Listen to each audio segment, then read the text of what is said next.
press conference, please, and then I'll take some questions and provide all the answers I can. One rule I would like to have is that please get acknowledged before you ask questions. I've done these before, and just yelling me a million questions isn't very productive.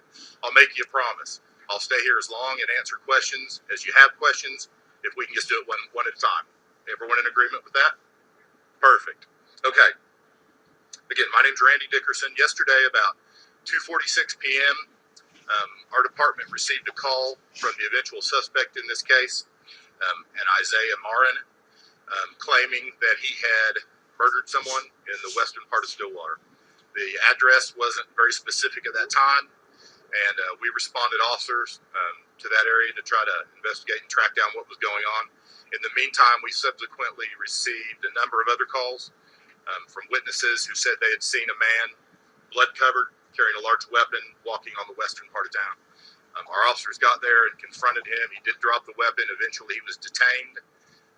He provided enough information to our officers that we were able to locate an apartment and a deceased victim. Our suspect, who has been arrested and charged at this time, is Isaiah Marin, or Marin, I'm not sure of the pronunciation. That information is in your press release. The deceased victim is identified as Jacob Crockett. He's a 19-year-old Stillwater resident. The suspect was, I believe, 21 years old. So I talked to the district attorney this morning. Charges have been filed on Mr. Marin for first-degree homicide, and he will be arraigned today about 3 blocks that direction at the Payne County Courthouse. And that's briefly the opening statement. I'd be happy to answer any questions. What weapon? Sorry. I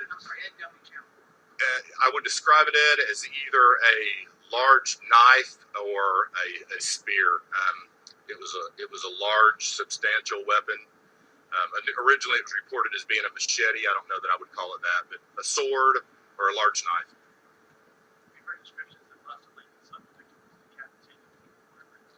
Unfortunately, for the most part, that's true. His head was almost entirely severed from his body, and there were substantial wounds to the body consistent with the weapon we recovered.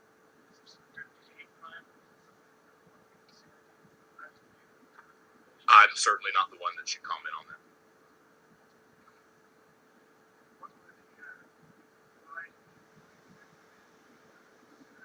Friends, this occurred at 419 South Oakdale, number 6, apartment number 6, and preliminarily, at least, we believe a couple of the people lived there. There had maybe been some cohabitation with friends moving in and out, but at one time we think maybe 3 or 4 different people who lived in this location, and the victim and suspect were certainly known to each other. Yes, sir. Was there any reason that Mr. Marin gave for why he did this, or why he called the police? Yes, we had in-depth conversation with the suspect last night. Our investigators did. He did admit to the murder. He gave a number of reasons for that. Some of those I'm gonna hold for now. I will say.